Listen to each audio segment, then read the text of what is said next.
So at this point, guys, I would like to transition to our labor update, which has become a weekly segment, and very rightly so. It's a very relevant topic right now, and it's something that I think the left needs to really rally behind to whatever extent is possible. We're going to start, as always, More Perfect Union. You guys at More Perfect US, go follow them. They do fantastic reporting on labor organizing. They're constantly bringing videos and articles talking about various companies and how they treat their workers. They're highlighting strikes and protests and unionization efforts and all this kind of stuff, right? So we're going to start with a video that they put together about the workers who make Reese's products, which is owned by Hershey. And obviously, they don't treat their workers so well, as I'm sure you guys will be stunned to hear. That's the Hershey prison, and we get home release. I've worked 28 days straight consecutively without a day off at Hershey. I've worked 33 days straight. 72 days consecutively. I was exhausted, both physically and mentally. Did I try to get days off? Yes. I was denied that weekend unless I got my own coverage.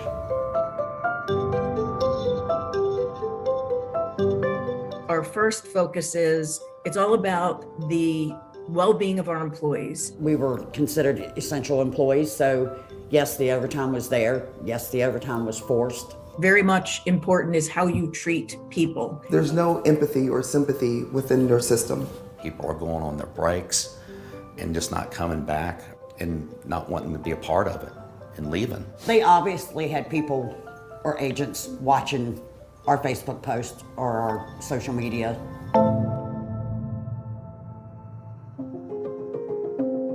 I work on the outrageous O. Henry line. On the new Reese Cup line as a wrapper operator. My lines at Hershey was strictly Almond Joys and Mounds.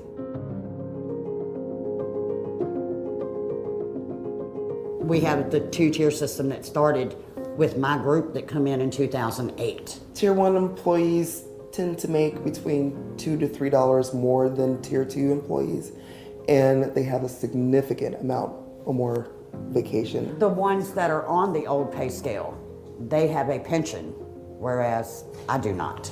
I was led to believe that there was a 5-day-a-week work shift. Once getting there, that was completely false. Production workers feel that Hershey's does not want to replace the equipment due to cost, cuts into their bonuses. With the machinery not being maintained properly and being outdated, it's constantly breaking down, which means that you're never going to get a day off because you got to have those days to make up for the downtime. I have seen favoritism that is unreal. There's not really much room for advancement if you're not in one of the cliques, if you're not a family member of someone that's in power. The point system that management has now just reflects a non-caring attitude towards employees. If you get sick, you will get a point for that time lost or that time missed. Even though we have sick days built into our policy, those sick days count against you. And you're only allowed to miss 5 days out of 365 days a year.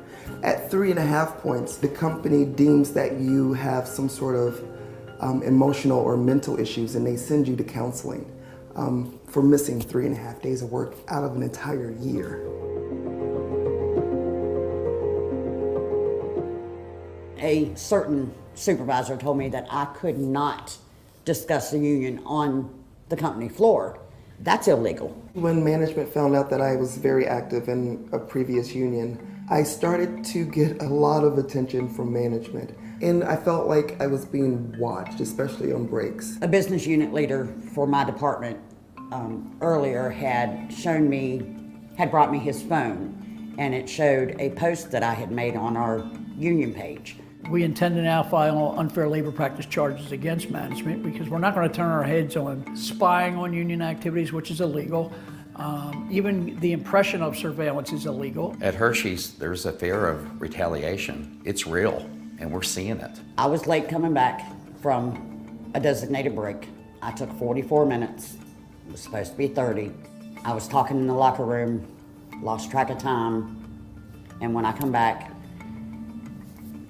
there was management. There is no doubt in my mind that I have been terminated because of my union activities, because they know that I support this union 100%. The normal procedure is you'll be warned, you get a reprimand, a verbal warning, a written warning, eventually a suspension, but no one's terminated right off the bat with that. I was basically fired on a first-time offense, but they're using a previous disciplinary action against me to further my termination. When was that disciplinary action? 6 years ago. This will be probably a dozen unfair labor practice charges at this point.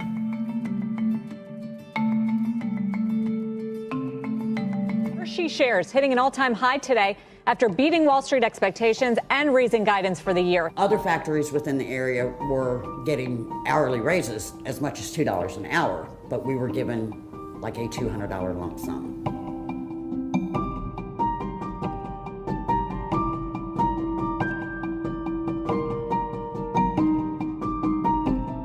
You know, I'm so proud of our employees for how they've united together and operated with agility to capture this opportunity for double-digit sales and earnings. It was a pleasure working there, except for the never-ending overtime, the not being able to get sick without penalty, and the constant fear of being written up or fired over the smallest infraction.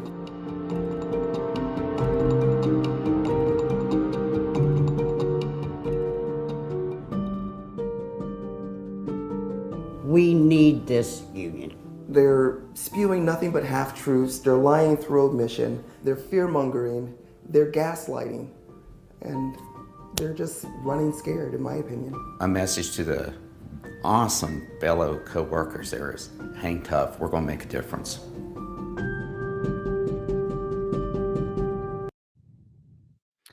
Great to see you guys. You know, I can't even keep up with all of the industries and businesses that are unionizing on a week-by-week basis. It's great to see this. You know, they called it the Hershey prison. I mean, oh my goodness.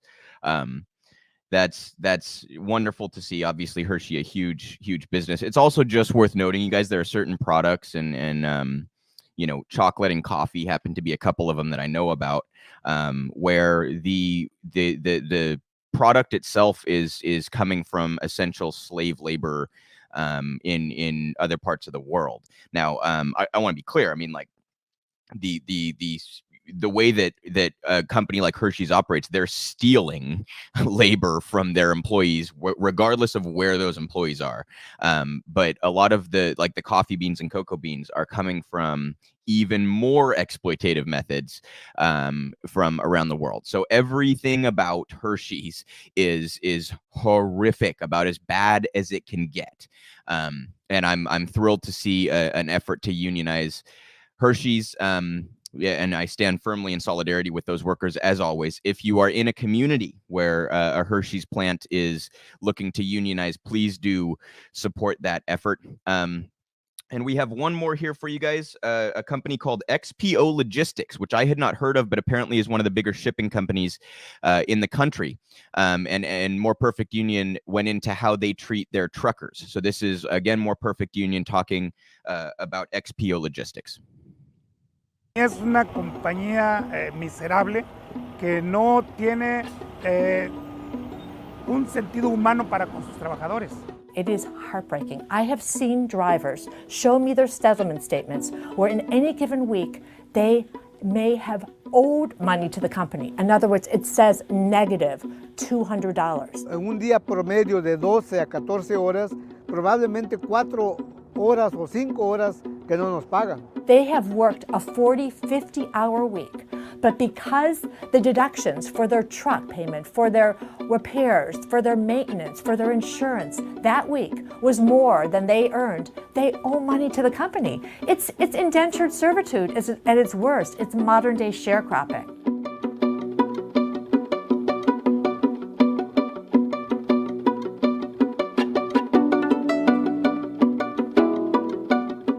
Quiero aclarar que no somos contratistas independientes. Ellos nos han clasificado como contratistas independientes para que nos roben nuestro salario y nos roben los beneficios que nos corresponden como empleados.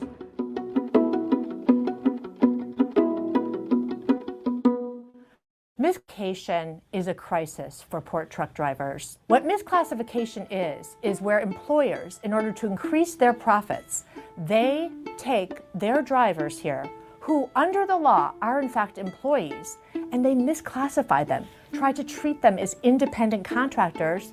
Mi experiencia que he trabajado en otras compañías como empleado, pues tenemos los beneficios como es de disability o desempleo, pagamos seguro social y para que tengamos un retiro en la vejez de seguro social, que esta compañía no nos da esa oportunidad. Nos sancionan, ellos nos corren, entonces en la práctica somos empleados, pero en el esquema de contratación que es el engaño, somos independientes según la compañía. And this is going to be sending the message loud and clear to other employees that you do not have to put up with these antics of your employers who try to misclassify you as independent contractors when you are employees. You have the right to a union.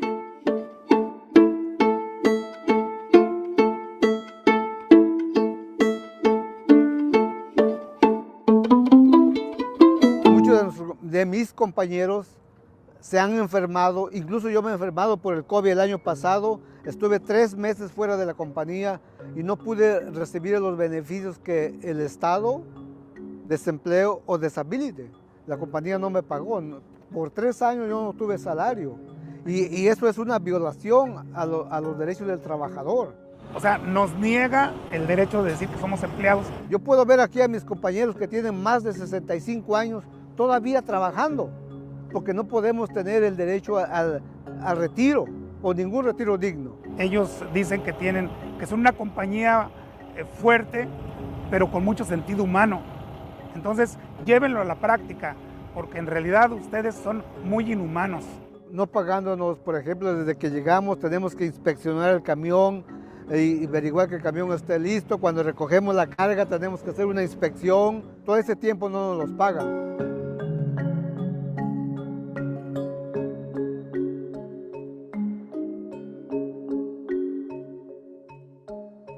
So even under the most stringent of employee status standards, these drivers have been found to be employees. So it is clear, the writing's on the wall. XPO may try to fight it, but these workers are going to win their right to a union election. And based on what I've seen, they're going to win their right to a union and a good, fair contract.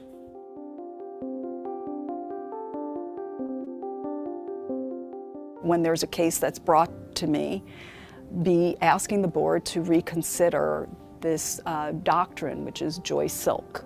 And basically what it said was, if a union provides evidence of majority support and seeks voluntary recognition and bargaining, and the employer has no good faith doubt that that union actually does have the free and fair support of a majority of the workers in that particular unit, then the employer should voluntarily recognize. For years, there were charges of their unlawful terminations, interrogation, threats. Now we have additional charges, even recent charges that we just filed, that they have violated the law by telling employees, their drivers, that they're independent contractors when in fact they're employees. Because what interferes, restrains, and coerces employees more in the exercise of their rights to engage in protected activity and their right to form a union than to effectively say, you are independent contractors and don't have a union?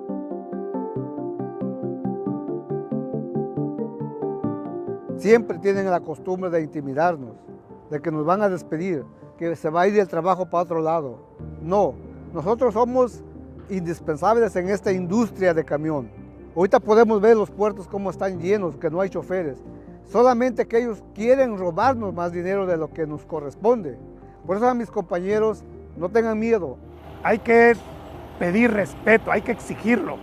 ¿Por qué? Porque ellos no van a venir a ofrecerte seguro médico, no van a venir a ofrecerte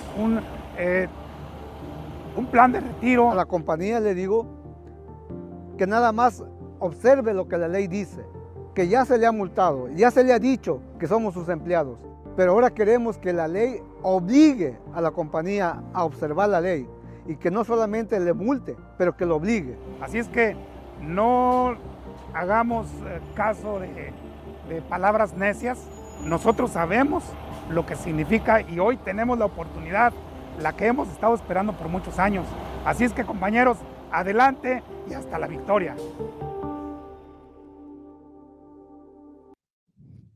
Absolutely fantastic to see.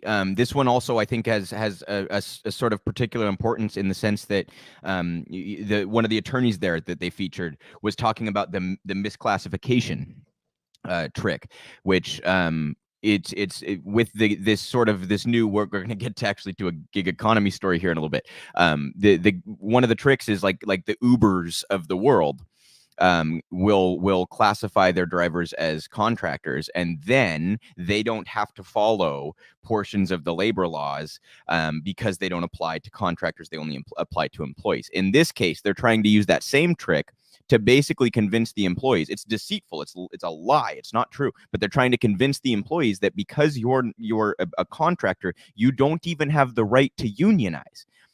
That's an out and out lie.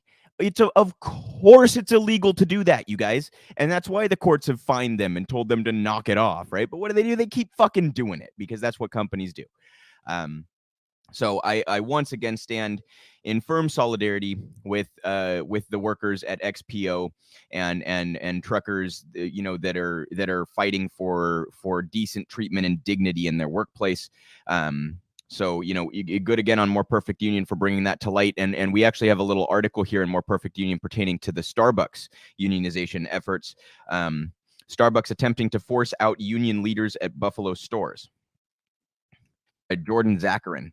Multiple leaders of the Starbucks union drive in Buffalo, New York, have been warned that they may be fired in the coming weeks as a result of policy shifts planned by Starbucks management after the first successful unionization effort at one of the company's U.S. stores. So this is intimidation, right? It's you unionized, now we're going to threaten to fire you, which again is supposed to be illegal, you guys. It's supposed to be illegal, but the NLRB has so effectively been defanged that they often can't do anything about it. The new rules appear to target several of the Starbucks workers who led the organizing drive at Buffalo's Elmwood location, Starbucks' first unionized store, and who now sit on the union's bargaining committee, as well as workers who are leading the union push at other stores in the area. Managers told workers in several Buffalo stores, including Elmwood, that any employee working less than 20 hours per week could be terminated. Multiple sources tell More Perfect Union. A majority of the union leaders in the Elmwood store work fewer than 20 hours per week, the threshold for full-time benefits at the company. The part-time schedule is typical for many Starbucks employees who frequently balance the work with other jobs, school, and family commitments. These workers include Jazz Brizak, Cassie Fleischer, and Kellen Montagne. Oh my gosh, I butchered that. Montagne, I apologize. Who have been prominent faces of the union movement and sit on the bargaining committee. It would also impact leaders of the organizing committee at the Delaware and Chippewa store in Buffalo, which recently announced its intention to unionize. Representative for Starbucks denied that there is a new 20-hour rule and said that managers were having conversations with partners about their availability in light of an increase in workers asking to reduce their hours. The managers, Starbucks said, are asking workers to expand their availability in order to keep the business running. Starbucks is under pressure to negotiate with the newly unionized employees, as is required by labor law. The company has thus far only had one sit-down conversation with the workers. Firing some of them could be part of an effort to stall the negotiations and prevent workers from achieving a first contract. So it's obvious intimidation. It's a delay tactic. And this is the classic kind of union busting shit that we see that I will again point out is illegal, brazenly, explicitly illegal. But because the regulatory agency, the National Labor Relations Board, that is supposed to deal with this kind of infraction has been so effectively defanged, there is often very little to none, no action at all when companies engage in this criminal behavior. So, just I'm inspired by this labor push, you guys. I know I'm talking about this a whole lot. I've done a number of interviews about it, and that's for a reason. This is a big moment for the left, you guys. It's a almost hard to describe how big of a moment this could be for the left and for this country. So if you can, please get involved in efforts to unionize, efforts to strike. If you can contribute to mutual aid funds for striking employees, that is one of the biggest deterrents to engaging in a strike, is that many of these employees, because they're striking because they're so mistreated and undercompensated, cannot afford to take the time to strike. So if you can contribute to mutual aid groups who support striking workers, if you can support unionizing workers, please do so. If you can join demonstrations or protests against companies union busting, these kinds of things, any way that you can get involved on the grassroots level to further this labor movement, I cannot possibly implore you strong enough to do so. And once again, at More Perfect US, More Perfect Union, huge shout out for their fantastic, consistently fantastic work on the labor issues.